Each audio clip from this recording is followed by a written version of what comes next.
Stand in the corner, Elena. Your miserable face ruins the energy of your brother's signing. My mother physically shoved me away from the boardroom table before I could even sit down. Just pour the water properly, she hissed. Servitude is all you are good at. Do not let your bad luck haunt this family's money. I did not scream. I did not argue. I just walked to the side station, picked up the water pitcher, and checked the watch hidden under my sleeve. 4 minutes. The mysterious investor they were all terrified of was arriving in 4 minutes, and they had no idea she was already standing in the room. From my vantage point in the corner, holding the condensation-slicked water pitcher, I had a perfect view of the family dynamic that had defined my entire life. To Arthur, my father, children were never people. We were economic units. We were lines on a ledger. My brother Julian was the asset. He was the high-risk, high-reward tech stock my father refused to sell, no matter how much value it lost. Growing up, the capital flowed in one direction. Private tutors when Julian failed math, a brand new sedan when he totaled his first car drunk, seed money for a restaurant concept that folded in 6 months because he did not want to work weekends. My father called these bridge loans. He called them investing in potential. He poured our family's stability into the black hole of Julian's ambition, convinced that one day, the payout would cover the cost. And me? I was the liability. I was the safe, boring bond he regretted buying. When I got into college, he told me the liquidity was not there. I worked 3 jobs. I stacked shelves at a pharmacy from 10 at night until 6 in the morning, then went straight to my statistics lectures. I graduated with 0 debt and 0 help. When I landed my first job in risk assessment, Arthur did not congratulate me. He asked why I did not aim for a commission-based role like Julian. To him, steady income was for servants. Real men gambled. That gambling addiction brought us here, to this cold room. The current crisis was simple. Julian had found a shortcut. He always found shortcuts.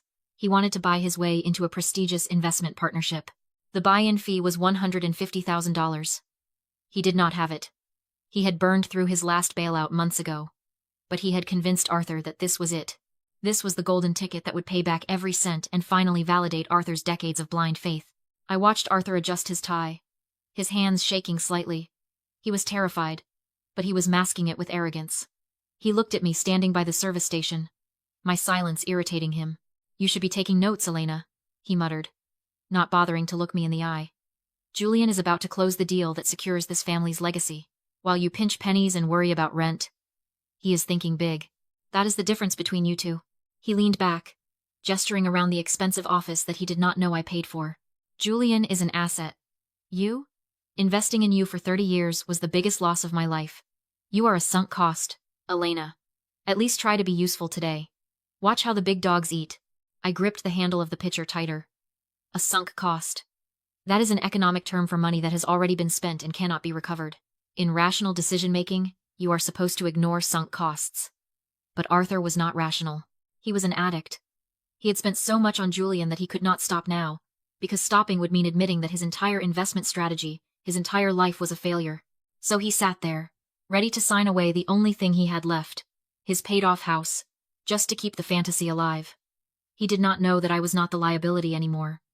I was the auditor, and I was about to close the books on this family forever. To my family, I was the invisible girl who made sure the coffee was hot and the water glasses were full. But here is the secret I had been keeping for 5 years. I do not work in administration. I do not file paperwork for other people. I am a distressed debt investor. When companies fail, when they bleed money, and their assets turn toxic, I am the one who swoops in. I buy their bad debt for pennies on the dollar, and then I either restructure them or strip them for parts. I am a vulture to some, a savior to others. But to Arthur and Philippa, I was just Elena, the daughter who could not afford a new car. 2 weeks ago, my algorithms flagged a small, aggressive investment firm called Blackwood Partners. They were soliciting new partners with a buy-in fee of $150,000. It was a classic Ponzi structure, bleeding cash and desperate for fresh capital before the regulators shut them down. Julian had been bragging about Blackwood for months. He told everyone who would listen that they headhunted him. He said they recognized his genius. The truth was much simpler. They recognized a mark. They saw a desperate, arrogant man with a father who had a paid-off house, and they opened the door. When I realized my brother was walking into a buzzsaw, my first instinct was to warn them. I almost called Arthur. I almost told him to run. But then I remembered the birthday dinner where they made me sit at the kids' table. I remembered the way Philippa sneered at my shoes. I remembered Julian laughing when I told them I got a promotion, asking if I was finally allowed to use the color copier. So I did not warn them. I bought the buzzsaw. Using a shell company, I purchased the controlling debt of Blackwood Partners 48 hours ago. I did not just own the debt. I effectively owned the firm. I controlled the board. I controlled the hiring process. And I controlled the man walking through that door in 3 minutes. Mr. Sterling was not a senior auditor. He was my head of security and compliance. I had given him very specific instructions. He was to demand proof of liquid assets. He was to push Julian until he panicked. I watched Julian from my corner. He was sweating through his dress shirt. He kept checking his leather briefcase, tapping his fingers against the clasp. I knew exactly what was inside. He did not have $150,000. He had about $400 in his checking account. But he had told Arthur the money was ready. He had told the investors the money was ready. To bridge that gap, he had done something incredibly stupid. He had taken a PDF of his bank statement, opened it in an editing program, and added 3 zeros. He had printed it out on high-quality paper, convinced that a piece of paper would fool a multi-million-dollar audit. He sat there, clutching his briefcase, terrified that the deal would fall through, but completely unaware that the real danger was not losing the deal. The danger was the sister standing 5 feet away, waiting for him to hand over a forged document that would turn his desperation into a federal felony. The trap was set. All he had to do was walk into it. The heavy glass door swung open, and Mr. Sterling walked in. He did not look like an auditor. He looked like a verdict. He was a large man in a charcoal suit that cost more than my brother's car, carrying a leather portfolio with the indifference of someone who ruins lives for a living. I had hired Sterling 3 years ago from a top forensic accounting firm. He was loyal, efficient, and terrifying. Today, he was playing his role perfectly. He walked straight past me without even a glance, treating me exactly as my parents did. As furniture. He extended a hand to Julian. "Mr. Julian," Sterling said, his voice deep and smooth. "I have heard a lot about your ambition." Julian stood up too fast, knocking his knee against the table. "Mr. Sterling." "Yes, it is an honor. My father, Arthur." Arthur beamed, pumping Sterling's hand. "We are ready to move forward. My son is very excited about this partnership." Sterling sat down, opening his portfolio. The air in the room grew heavy. "Excitement is good. Solvency is better. We have a tight window to close this round of funding. I assume you have the liquidity proof we discussed?" From the corner, my mother snapped her fingers. The sound was sharp, like a dry twig breaking. "Elena," Philippa hissed, pointing at Sterling's empty coaster. "Water. Now. And try not to spill it this time. Honestly, do we have to teach you everything?" I picked up the pitcher. This was the moment where the old Elena would have felt tears pricking her eyes. The old Elena would have felt shame burning in her chest. But I was not her anymore. I was the predator in the room. And silence was my camouflage. I moved to the table. I poured the water into the crystal glass with absolute precision, not a drop wasted. There is a specific kind of power in being invisible. When people think you are nothing, they say everything in front of you. They assume you are too stupid to understand the context. As I filled Julian's glass, I heard him whisper to Arthur, "I fixed the numbers. It looks perfect." I heard Arthur's breath hitch. "You are sure?" "It is a PDF, Dad," Julian whispered back. "They cannot tell." I set the pitcher down and retreated to my station. They thought my silence was submission. They did not realize it was discipline. The dignity of silence is that you hear the things that scream the loudest. Julian cleared his throat, regaining his bravado. He slid a thick, cream-colored envelope across the mahogany table. "Here are the certified bank statements. Mr. Sterling. Proof of $150,000 in liquid cash, ready for transfer." Sterling did not touch the envelope. He looked at me. That was the signal. I stepped forward, keeping my eyes lowered, playing the part of the nervous assistant. "I am so sorry, Mr. Sterling," I said, my voice trembling just enough to be convincing. "I forgot to mention. The document scanner is down. The network is undergoing maintenance." Julian frowned. "So? Just take the paper. Compliance requires a digital original for the blockchain verification." I lied smoothly. "We cannot accept hard copies for the initial buy-in. It is a security protocol." I turned to Julian, offering a helpful, apologetic smile. "Sir, could you just forward the PDF directly from your banking app to this email address? We can process it instantly on the main screen." I pointed to the large monitor on the wall. Julian froze. His hand twitched toward his laptop bag. I knew exactly what he was thinking. He did not have a banking app with $150,000 in it. He had a manipulated file on his hard drive. If he logged into the real bank, he was dead. If he sent the file he made, he was safe, or so he thought. "Right now?" Julian asked, his voice tight. "Time is money, Mr. Julian," Sterling said, checking his Rolex. If we cannot verify funds in the next 10 minutes, I have another partner waiting in the lobby. Panic is a funny thing. It makes you irrational.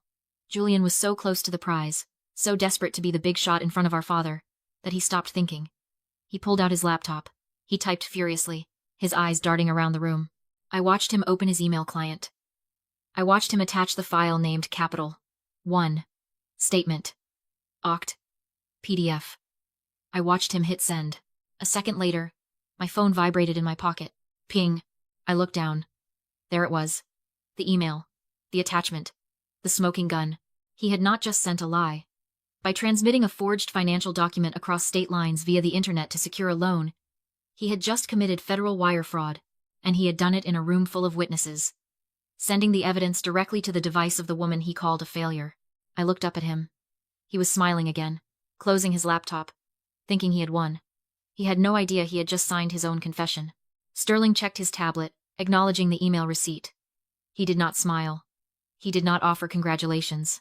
He simply nodded, as if a man sending a forged federal document was the most mundane thing in the world. The liquidity is verified, Sterling said, closing the folder.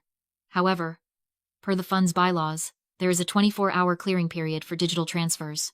To lock in the partnership seat today before the Asia markets open, we need immediate collateral. He reached into his portfolio and pulled out a document bound in blue legal paper. He slid it across the table toward Arthur. This is a deed of trust, Sterling explained, his voice devoid of emotion. It places a short-term lien on your primary residence at 42 Oak Street. It secures the $150,000 buy-in until the wire transfer clears tomorrow. Once the cash hits our account, the lien is dissolved. Standard procedure for high-velocity deals. The room went silent. I saw my father's hand twitch. This was not just a signature. This was his safety net. That house was the only thing he actually owned, free and clear. It was his retirement. It was his legacy. Arthur hesitated. He looked at the document, then at Julian, and finally, his eyes flickered to me in the corner. I made sure to look small. I made sure to look like the daughter who did not understand finance, the one who was just there to refill the glasses. Is this necessary? Arthur asked, his voice losing some of its boom. You have the bank statement. The board requires hard assets, Mr. Arthur, Sterling said, glancing at his watch. If you're uncomfortable, we can offer the seat to the next candidate. Julian panicked and leaned in. Dad, don't mess this up. It's 24 hours. The money's there. Arthur hesitated, pen hovering. He sensed something was wrong, but Julian knew his weakness. Once I'm partner, Julian whispered. The bonus pays for the Boca Raton condo. Golf course view. You'll be the envy of the club. Fear vanished. Greed replaced it. Arthur had spent 30 years betting on Julian. Sacrificed his daughter, his savings, his morals.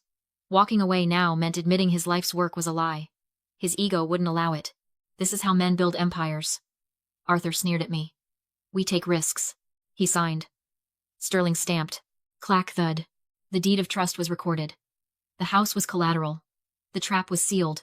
Julian smirked.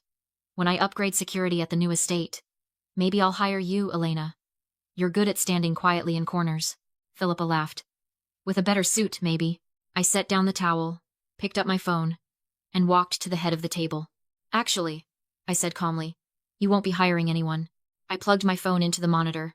Mr. Sterling. Pause processing. Sterling stopped. Listening. Arthur barked. Sit down. I tapped the screen. Document A. Incorporation records of the debt fund. Arthur read aloud. Elena Vance. I own the firm, I said. Sterling works for me. Silence. Document B. Real-time account balance. $412.06. Julian went gray. Document C. The statement you submitted. I highlighted the metadata.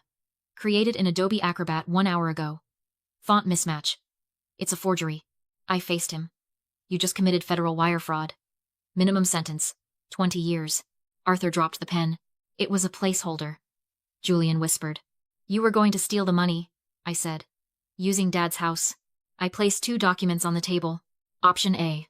I call the FBI. Julian goes to prison. The house is seized. Arthur shook. Option B. You sign a deed in lieu of foreclosure. Transfer the house to my company. I don't press charges. Julian stays free. You can't. Philippa screamed. You already lost the house. I snapped. Choose who takes it. Arthur looked at Julian.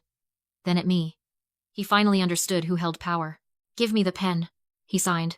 I slipped the deed into my portfolio. Congratulations, Mom. Bad luck is now your landlord. I turned to Sterling. Wait in the car. If I don't come out in 5 minutes, send everything to the district attorney. He nodded and left. I looked at Arthur. You can stay. I'll cover taxes and maintenance. Hope flickered, but Julian leaves. Today. My condo's foreclosing. Julian cried. Not my problem. You're a liability. I walked out into the sunlight as my parents turned on their golden child. I didn't look back.